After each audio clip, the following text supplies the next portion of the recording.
Je vais faire un truc semi-original parce que je vais parler d'un film d'animation, mais pas de Michel Oslo. Non, mais ça va être bien quand même, ça va être bien quand même. U. Ouais, U, comme ça, U. Ça vous parle? C'est un film d'animation français sorti en 2006 et c'est coécrit par Grégoire Solotareff. Et Grégoire Solotareff, c'est comme Michel Oslo. C'est des gens faut connaître. Ah, faut connaître, hein, c'est la culture française. Solotareff, c'est un écrivain jeunesse. Et je vais même pas vous citer une de ses œuvres parce que le gars, il en a fait des dizaines, des centaines. C'est, ouais, il pèse dans le game. Ah, c'est sévère, quoi. Et c'est un peu comme Michel Oslo. Michel Oslo, bah, j'ai grandi en regardant ses films, en regardant Kirikou, Azur et Asmar, tout ça, tout ça. Solo Taref, quand j'avais 4 ans, bah, je lisais ses livres. Et ses livres, c'est souvent des albums, hein, c'est vraiment pour les tout petits, quoi. Et bah, il est génial, il est vraiment génial. Il fait des dessins super, il fait des histoires vraiment chouettes, avec une petite touche un peu sarcastique pour certaines. C'est ouais, ouais, c'est pas un auteur niais, c'est pas un auteur niais. Et ça, on aime bien. Bon alors U, on en fait quoi? Qu'est-ce qui se cache derrière ce titre si atypique? Une galère à trouver un streaming, un film U, vous risquez pas de tomber dessus tout de suite. Faut mettre solo tarif après pour être bien sûr de tomber sur le film. Par quoi commencer? Bah par le début. Par Mona. Mona c'est une petite fille. Oui c'est un chien, mais ouvrez votre cœur, c'est une petite fille qui vit dans un vieux château abandonné. On peut pas faire plus abandonné que ça. Avec deux parents. C'est des rats, mais c'est ses parents. En tout cas le gars c'est son père. Et la très vieille c'est sa grand-mère je crois. Et bref il la traite comme une esclave. Cendrillon, toi-même tu sais. Alors je vais chipoter, hein, j'ai pas précisé, j'adore ce film est très bien, je vais en dire du bien. Premier chipotage quand même, sur ce plan-là, ses oreilles font approximativement 5,80 m et sur cela 50 cm. C'est pas très très grave, hein. Mais c'est mignon les grandes oreilles, c'est pas grave, on aime bien. Donc bref, la pauvre Mona, hein, elle a pas une enfance très heureuse, elle est voilà, traitée en esclave, en servante, elle a pas d'amis. Elle a pas d'amis, c'est ça le plus compliqué. Donc un jour où Mona est vraiment au fond du gouffre, quelqu'un apparaît à elle. Un espèce d'ange gardien, une espèce de créature enchantée. Et U est une licorne. Et je sais à quoi vous pensez quand je vous dis licorne, vous pensez à ça, mais non. Parce que je trouve les licornes moches, je trouve les chevaux moches d'une manière générale. Et je dis pas qu'ils sont pas sympas, mais je trouve qu'ils sont moches. U n'est pas un cheval vraiment, c'est un peu une sorte de petit lutin avec une corne, ce qui est somme toute beaucoup plus mignon. Tu m'as appelé? Non. T'es qui, toi? U. C'est mon nom. U. Mais je t'ai pas appelé. Ah, si, j'ai bien entendu. Tu as dit... Ouais, je savais pas que c'était si simple d'appeler un ange gardien. Bon, tu me diras, dans Cendrillon, c'est tout aussi con. C'est vraiment Cendrillon en fait. Vous comprenez le topo, voilà, Mona et U vont devenir un peu amis, et U va veiller sur Mona, s'arranger à ce qu'elle ne soit plus toute seule, à ce qu'elle puisse grandir et s'épanouir. Et c'est ce qui se passe d'ailleurs, et Mona grandit très vite, ouais, très très vite, très très vite, et elle est très très longue, et enfin en taille je veux dire. Mona devient adolescente. Ah, personne n'était prêt pour ça, personne n'était prêt pour ce changement. Donc Mona est adolescente, donc elle est chiante comme tous les adolescents, mais j'ai fait exprès, elle découvre un peu la vie, elle découvre son corps, ah mon nez il est pas trop grand, et elle découvre voilà, qu'est-ce que c'est que ça, ah et les oiseaux, et qui c'est ces gens là qui viennent d'arriver, parce qu'il y a des gens qui viennent d'arriver, une espèce de troupe de musiciens itinérants qui s'installe à côté du château, au grand contentement de la vieille, et voilà, bah, elle va les observer, oh ils sont bien et tout, et voilà, elle va connaître ah bah l'amour, voilà, l'amour partout, l'amour adolescent. Parce que l'amour adolescent, c'est le thème du film. Maintenant que vous avez le topo, on va pouvoir débriefer un petit peu plus. Le personnage de Mona est très bien fait. Il est détestable. Oui, on s'y attend pas comme ça. Il est pas détestable, dans le sens où Mona, elle n'est pas mauvaise, ce n'est pas quelqu'un de mauvais. C'est quelqu'un qu'on ne peut pas supporter. C'est le cliché de l'adolescente. C'est-à-dire qu'il parle avec une voix comme ça. Mais je vous promets, c'est incroyable. C'est la reine du monde. C'est ah, je fais ce que je veux et tout. Je ne sais pas dire adieu. Je n'aime pas ce mot. Et puisque je ne l'aime pas, ce mot n'existe pas. Et pourquoi je dis que c'est quand même un bon personnage? Parce que c'est fait exprès. C'est fait exprès. Et c'est bien fait. C'est très bien fait parce que elle est censée représenter l'adolescente. L'adolescente qui est un peu simplette d'esprit. Désolé pour les adolescents qui me regardent. Non, mais dans le sens où on connaît pas encore très bien la vie, on fait un peu sa grande. Lol. Parce que ouais, physiquement aussi, elle incarne l'adolescence. Alors évidemment, je sais que tous les adolescents ne sont pas taillés comme des allumettes, mais la poussée de croissance qu'on peut avoir, le nez qu'on a l'impression qu'il est immense, alors que non, vous avez tous un très beau nez, les adolescents. Mais dans votre tête, vous avez l'impression d'avoir un grand nez. Ben, Mona est là pour vous rassurer. Mais c'est un très bon personnage du coup. C'est un très bon, enfin il est très bien construit. Mais quand tu le regardes avec du recul, oh, qu'est-ce qu'il est chiant, mais c'est fait exprès. Et dans la lignée des ados, il y a un des musiciens, celui sur lequel va craquer Mona, le chat Kulka. Et Kulka, on peut dire que c'est aussi le cliché de l'ado, mais l'ado masculin cette fois, le cliché, hein, j'entends. Dans le sens, voilà, le mélancolique avec sa guitare, qui dit pas grand-chose, qui a même un bonnet, comme tous les ados de 15 ans qui ont des bonnets. C'est marrant, c'est marrant. Il est bien Kulka, il est chouette. C'est ça qui est rigolo avec ce film et qui réussit très bien à faire, c'est à dépeindre les relations entre adolescents qui savent pas ce que c'est que l'amour, qui sont attirés l'un vers l'autre, mais qui sont ridicules, hein, qui sont très gnangnans. Mais là, ils font un truc gnangnan. C'est comme Mona en fait, elle est chiante, mais c'est fait exprès. Là, ils font un truc gnangnan, mais tu sens que c'est parce qu'ils voulaient être réalistes. Pas, ils sont pas dit, ah, on va faire de l'amour, ça va être non, non, non, non, ils sont non, comme deux adolescents qui. Ça va en énerver certains. Il y en a, je pense, qui détestent U à cause de ça, et que je peux les comprendre. Mais dans un sens, c'est quand même très touchant. Le fait que ils savent pas trop comment se dire qu'ils sont amoureux. Ah mais l'amour, mais tu sais ce que c'est? Bah non, je sais pas. Qui sont hyper tactiles l'un envers l'autre, ça c'est un truc typique d'ado. Je suis vraiment en train de faire mon gros compte depuis tout à l'heure, c'est insupportable. Non mais vous voyez les premiers amours quoi, où t'es vachement tactile l'un envers l'autre, c'est très rigolo à voir dans un film jeunesse en plus, c'est marrant. Enfin je dis film jeunesse, y a rien de choquant non plus, hein, vous affolez pas, voilà. Bon, je dis Mona, Kulka, mais il y a d'autres personnages, il y a plein de personnages. Je vais pas les développer beaucoup, mais les musiciens itinérants sont vachement sympas. Ils ont tous un peu leur personnalité, leur cara design, ils sont très agréables et ça change de l'autre vieille là, Gumi elle s'appelle.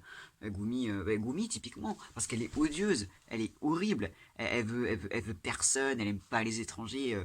Mais en vrai, t'as presque pitié d'elle parce que tu vois la vieille femme. Et ça aussi, c'est très bien. Ils ont fait un truc très réaliste en fait, parce que ça fait vraiment la vieille femme, pas la vieille femme gentille, la vieille femme aigrie, qui veut pas perdre son emprise sur son fils et sa petite fille, qui est recroquevillé dans son château et qui attend la mort, et qui est aigri envers les gens qui sont joyeux. Et ça aussi c'est très réaliste en fait. Et c'est troublant à quel point c'est très réaliste. Mais c'est ça qu'on aime, c'est ça qu'on aime. C'est ça. Elle est pas très puissante hein, comme méchante, mais elle fait bader, vraiment. Décidément. Et tout le monde m'échappe ici. Ou alors, est-ce que... Non, non, ce serait la vie qui m'échappe. Ah oui, attends, j'ai dit que c'était des amours adolescents. Ah mais y a pas que Mona et Kulka. Quand les musiciens ils arrivent près du château, le truc ça devient pas loin d'être un bésodrome. Ah mais c'est scandaleux. Il y a le rat là, comment il s'appelle? Monseigneur. Oui, cherchez pas. Il s'appelle Monseigneur. Voilà, voilà. Qui essaie de draguer la lapine, tout va bien. Il y a qui? Il y a eu qui flirte avec un lézard, tout va bien aussi. C'est les relations humaines, les relations amoureuses. Mais il y a que Mona et Kulka qui concrétisent. C'est la priorité aux adolescents. C'est pour ça. Faut que j'évoque deux autres qualités qui sont ultra importantes, qui reviennent dans la plupart des films d'animation. Mais c'est parce que c'est des qualités qu'il faut avoir pour un film d'animation, c'est des trucs à cocher. Le premier, les graphismes. Ah les graphismes, et là ça manque pas. C'est comme si je dis Michel Oslo, c'est beau, oui c'est évident. Solotarev c'est pareil. Alors il a pas fait beaucoup de films, hein, surtout d'animation, mais niveau illustration dans ses bouquins, tu vois que le gars c'est pas un débutant et ça ne rate pas dans U. C'est magnifique. D'un côté c'est très beau et en même temps on sent vraiment qu'il y a une patte très particulière. On sent que c'est des fois il y a des scènes qui font vraiment bader. Hein. Il y a une scène à un moment où ils sont tous en train de faire de la musique. Alors c'est super et on sent que Solotarev il s'est vraiment amusé avec cette animation là à ce moment-là, à tel point que ça a dû faire des cauchemars à beaucoup de gamins à l'époque. Non mais vraiment, les graphismes ils transpirent l'imagination. C'est vraiment super, c'est vraiment stylé, c'est agréable. Puis ça change, ouais ça change. On n'a pas l'habitude de voir ce genre de graphisme et c'est rafraîchissant. Comme le thème, voilà, l'amour adolescence, l'émancipation. J'en parlerai après, l'émancipation, c'est un thème important. Mais j'avais d'abord parlé d'une autre qualité intrinsèque au film d'animation, le doublage. J'en ai pas beaucoup parlé dans les films de Michel Oslo du doublage. Un peu dans Kirikou, j'avais mentionné que les doubleurs étaient d'origine justement. Azur et Asmar, je n'avais pas parlé, mais le doublage est pas terrible. Le doubleur d'Azur, il est pas terrible. Mais alors, le U, alors là c'est carton plein, ils sont incroyables. Pour des personnages d'animation, le seul truc vraiment réel entre guillemets, c'est la voix. Il faut pas la louper et c'est pas évident hein, de faire en sorte qu'un personnage il est réel. Mais si je vous dis depuis tout à l'heure, oh lui il fait trop réel, ah mais elle est trop réaliste, ouah mais on y croit vraiment. C'est parce que les doubleurs ils y croient aussi, hein vraiment, c'est bluffant, ça sonne réel, Très très bon cast de doubleurs, vraiment carton plein là-dessus. Bon et dans tout ça, parce que j'ai parlé de tout sauf elle, la pauvre licorne, la pauvre petite, c'est parce que c'est un petit peu compliqué. Le thème de l'émancipation dans U, il est pas très enfantin. De toute façon, l'émancipation, c'est pas très enfantin. Mais ça parle pas de l'enfance, ça parle pas de l'amour au sens général. Ça parle du passage à l'âge adulte. ou du passage à l'âge ado, quoi, mais ça parle de grandir. U, comme je l'ai dit, c'est l'ange gardien de Mona. Elle est apparue quand elle était toute petite, et son but, même si c'est implicite, c'est de la guider, de l'accompagner, jusqu'à ce qu'elle n'ait plus besoin d'elle. Alors évidemment, les deux sont très très amis. Et au cours des années, U voit Mona grandir, et même la dépasser en taille, ce qui est quand même assez drôle. On a l'impression que U c'est la petite sœur, mais elle la voit grandir, s'émanciper, avoir envie de voir le monde. Et elle se dit, bah, l'heure va bientôt être venue pour moi de la quitter. Et c'est jamais dit comme ça, mais c'est ça en fait. Et là, on touche à un problème, enfin, pas un problème, mais un thème un petit peu étrange, la jalousie. La jalousie parce que U voit Mona se rapprocher de Kulka. Et U sait ce que c'est que l'amour, elle sait très bien où ça va mener. Et elle se dit, mais j'ai peur de la perdre en fait, parce que si elle va avec Kulka, si elle découvre l'amour, elle sera épanouie. Et du coup, je devrais partir. Et ça, c'est quelque chose que je ne supporte pas. La dernière phrase, c'était moi, hein, c'était pas U. Ah non, non, mais c'est la morale, la morale. J'ai un peu de mal avec la morale. Alors déjà, ça sous-entend que symboliquement, on est épanoui quand on est en couple ou amoureux. Alors, oui, d'un certain côté, oui, quand tu aimes quelqu'un et que cette personne t'aime aussi, oui, tu es épanoui. Mais bon, de là à être adulte, voilà, parce qu'à la fin, oui, ouais, je vous spoil, ouais, c'est pas grave. À la fin, tout le monde s'en va et laisse Kulka et Mona dans le château parce que voilà, c'est des amoureux, tout ira bien pour eux. Ils ont 12 ans, hein. Ils ont 12 ans, non. Restez, enfin, je sais pas, enfin, c'est un petit peu, ah, c'est l'amour, allez, je suis adulte. Non, Mona, tu n'es pas adulte, tu es encore un peu trop con pour être adulte. Désolé, hein, mais ça va venir après. Mais dans l'idéal, non, enfin, j'aime pas trop ça. Ça fait très ado qui joue à l'adulte, hein. Donc voilà, j'ai un peu de mal avec ce côté-là. Mais c'est la féerie, voilà, c'est les contes. Ouais, c'est ça, c'est un conte. C'est donc, voilà, symboliquement, l'amour, la découverte de l'amour, c'est, ouais, la découverte du monde adulte. Je peux comprendre. Mais la jalousie, j'en ai parlé tout à l'heure. Oui, la jalousie parce que elle se sent un petit peu lésée aussi par Mona. Parce que Mona, elle préfère aller avec Kulka plutôt que d'être toujours avec son ami. Ce qu'on peut comprendre. Mais c'est quand même amené de façon assez dure en fait. On sent que elle se retrouve toute seule. Et c'est horrible, hein, mais elle pleure beaucoup, elle est toute seule. Elle- on sent qu'elle est vraiment en souffrance de voir les choses se passer, de voir Mona grandir. Et c'est vraiment un crève-cœur. Tu te dis, mais quelle horreur, quoi. Et c'est très bizarre, elle parle pas beaucoup, elle se confie jamais. Tu es devenue si grande. Heureusement que je grandis. Tu voudrais pas que je reste toujours toute petite quand même? Moi aussi, je voudrais bien. C'est, tu sens vraiment la personne qui a 5000 ans, véridique, hein, qui a 5000 ans, qui a toute la sagesse du monde. Et trop lourd à porter, tu sais, un grand pouvoir implique un grand pouvoir et elle souffre d'être toute seule à le porter. Ah, c'est terrible. Elle aurait dû aller avec Lazare, le lézard. Il a l'air mignon. Il faut que tu saches que moi aussi, je suis amoureux. Ah? Mais de qui? De toi, I love you. À mesure que l'amour entre Mona et Kulka se concrétise, U rétrécit, très symboliquement. Et ça encore, je trouve ça gros en fait. Alors c'est très beau aussi dans le côté conte et dans le côté, bah voilà, plus Mona s'approche de Kulka et plus son amitié vers U disparaît entre gros guillemets. C'est symbolisé vraiment, enfin c'est horrible, hein. On voit U qui rétrécit de plus en plus jusqu'à vraiment tenir dans la main et jusqu'à s'envoler par la fenêtre en mode, bah maintenant tu n'as plus besoin de moi, tu es grande. C'est pas dit violemment, hein. Mais quand même, c'est maintenant, bah voilà, vis ta vie, je m'en vais. Mais la scène, elle est horrible, elle me fait chialer. Moi, j'ai vu le film en salle, j'avais 6 ans, mais j'étais dévasté à la fin, c'est horrible. Et surtout, le message que ça envoie. Le message que ça envoie, c'est genre, maintenant que tu as de l'amour, les amis, il y en a plus besoin. Alors non, mais c'est quand même assez tragique le fait que. Enfin, t'as l'impression que la morale, c'est. Voilà, on peut pas avoir à la fois de l'amitié et de l'amour. C'est horrible, c'est horrible.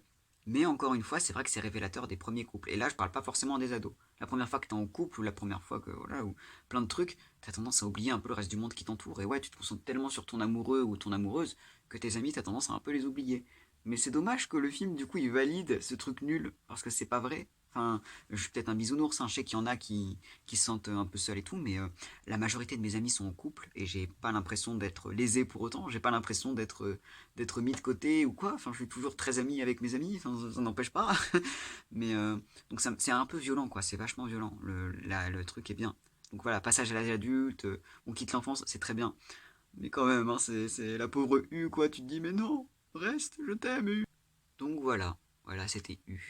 C'est un très très beau film, un très très beau film avec mine de rien une histoire quand même vachement prenante et très réaliste encore une fois. Quand Kulka et Mona, ils parlent de qu'est-ce que c'est que s'embrasser, ben c'est réaliste, c'est réaliste. Tu vois comment tu embrasses en premier quand t'as jamais embrassé? Mais si.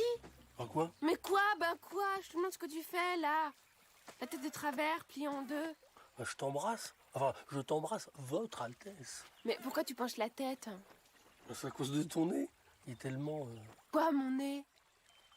faudrait pas que je le cogne en t'embrassant, c'est tout. C'est pas du tout ça, hein, embrasser. Embrasser, c'est pas du tout ça. Ah bon? Et c'est comment pour toi? Tu sais, t'as l'appréhension, genre, ah, mais faut pas, genre, baver et tout, enfin, faut mettre la langue dans la bouche, ah, mais si je me mets comme ça, mais mon nez, il va. Bah oui, quand t'embrasses, bah tu te dis, ah putain, merde, le nez, il passe pas. C'est tout con, mais c'est dans le truc, c'est dans le film. Et je trouve ça rigolo de l'avoir mis. Et ça donne vraiment du réalisme, c'est très rigolo à voir. C'est vraiment, ouais, les balbutiements de l'amour, c'est sympathique. Après, même si le message, j'ai un peu de mal avec, bah, Grégoire Solotareff, je pense qu'il en a fait exprès. Alors, pas pour provoquer, mais parce qu'en fait, il s'en fout un peu de faire une morale. Il s'en fout. Dans ces histoires, il n'y a pas toujours le bien et le mal. Il n'y a pas forcément une morale parfaite. Ouais, sa morale, elle est un peu dure, finalement, un peu rude, mais un peu, c'est ça la vie, finalement. Donc, voilà. Passage à l'âge adulte, ouais, c'est ça la vie. Il y a des fois de l'injustice, il y a des fois des trucs qui sont durs, il y a des fois des gens dont on doit se séparer. Donc, ouais, ça picote un peu. Ça picote un peu. Mais ça n'empêche pas que c'est très beau, c'est très agréable à suivre. Et j'ai pas parlé de la musique faite par San Severino. Qu'est-ce que c'est beau! Ah, ça plaira pas à tout le monde parce que c'est un peu spécial. C'est très guitare, mais c'est très agréable. Et encore une fois, ça donne vraiment une personnalité au film. Comme les décors, vraiment la musique et les décors, tu sais, ils sont très beaux, mais c'est pas les trucs que tu vois dans chaque film d'animation, quoi. C'est vraiment très singulier. Non, franchement, c'est de la bonne qualité. C'est de la très bonne qualité. J'ai l'impression de parler de drogue en disant ça, c'est horrible. Ah, c'est de la bonne. Et je crois qu'en fait, je vais pas me limiter à Michel Oslo, en fait. Tous les films d'animation français, je vais en parler. Parce qu'il y a beaucoup de trucs à faire. Je pense que je vais faire ça, après U. Là. Puis il me reste un Michel Oslo à faire aussi. Puis il y a des BD aussi, mais il y a pas mal de trucs. Il y a pas mal de trucs à voir encore. Je vous laisse là, puis je verrai ce que je fais la prochaine fois.